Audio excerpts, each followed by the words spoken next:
What is up, guys? Crackershare80 here, and today I'm bringing us a gameplay commentary on the map Infection in TDM.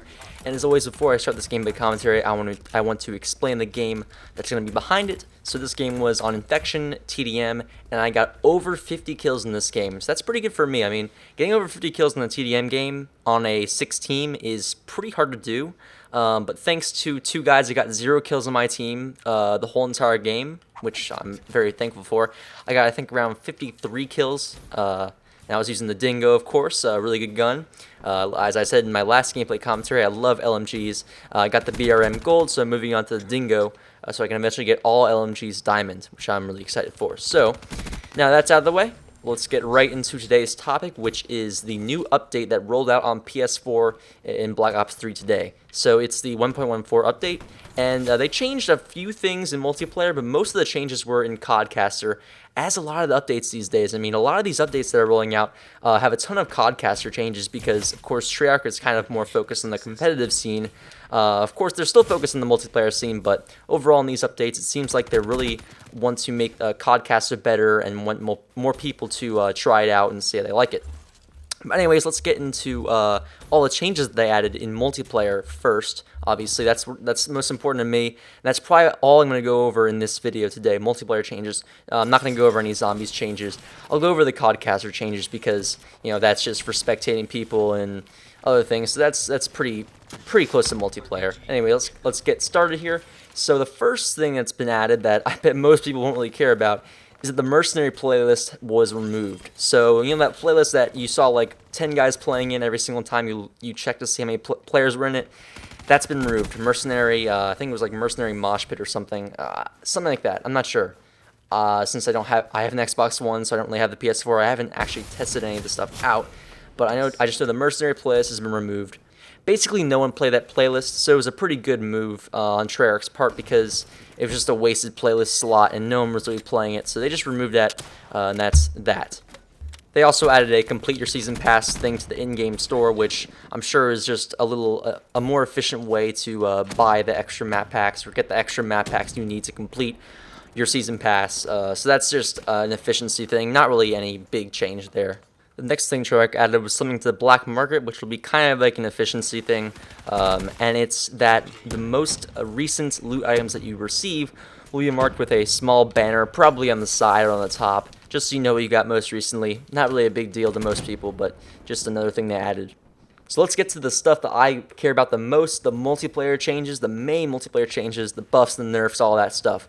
So let's start with the specialists. The Outrider got a serious buff in terms of the Sparrow. So the first thing they did with the Sparrow was increase the speed to maximum arrow charge.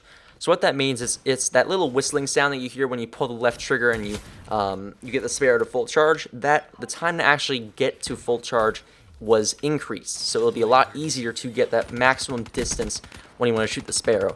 And the second thing they added was an increased rapid fire rate, which is pretty self-explanatory. You just get more shots off in a quicker amount of time, which is always good for anything. So that the Sparrow got a serious buff in this update. Now the next thing is with the Prophet. The Tempest was slightly nerfed. I mean, not really. It just has a reduced beam size, which I'm assuming means that you have to be a little bit more accurate to actually hit someone, instead of, you know, kind of aiming a little bit around their body and still being able to hit them. So that won't really affect people much. It's just kind of, you have to be a little bit more accurate with it, but it still has the insane electric shock that that just kills enemies all around the person that you actually hit. So it's still really good, just a small little nerf.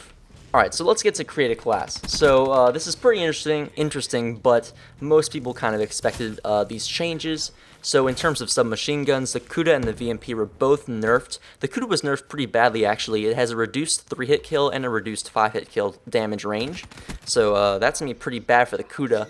I don't really like the Kuda right now, and now I probably won't like it even more, so who knows.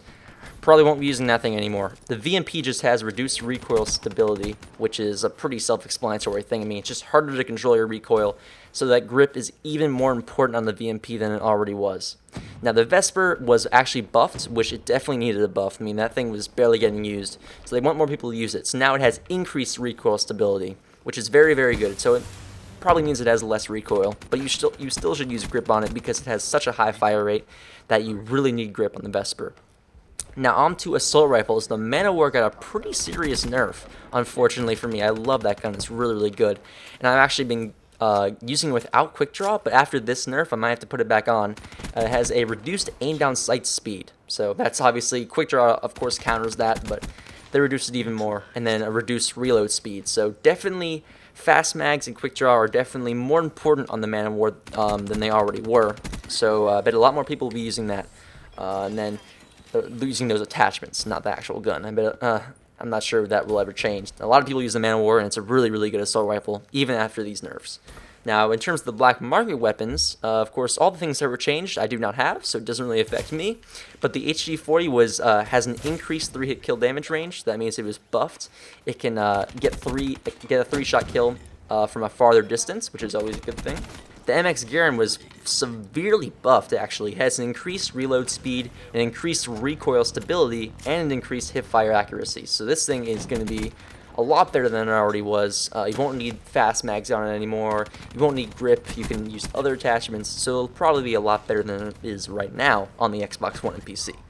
Now, the FFAR was severely buffed as well. It has increased recoil stability, it has an increased hipfire accuracy, and it has increased aim down sight speed. So that is always good for the FFAR. I mean, the gun, I've heard from friends that have it, it's not very good. So these changes might help it a little bit. Now let's get to the game modes. Fracture has some new medals. That's not really that important. And then it just resolved a few glitches with Fracture when things weren't counting, or when combat focus was not properly being used. Or not properly increasing the score that you earned. Then there are a few glitch patches on all the new maps, on the DLC maps, and that is pretty much the end of the multiplayer stuff. I mean, there's nothing really else. It looks like all the rest of the stuff is zombies. There are a lot of different things in zombies. It looks like Gory Crovey got a lot of different things addressed, so you guys can check that out by yourselves. I'll leave a link in the description to the thing I use to give you guys all this information if you want to check it out. But anyways, thank you guys for watching this video, and I'll talk to you guys later. Peace.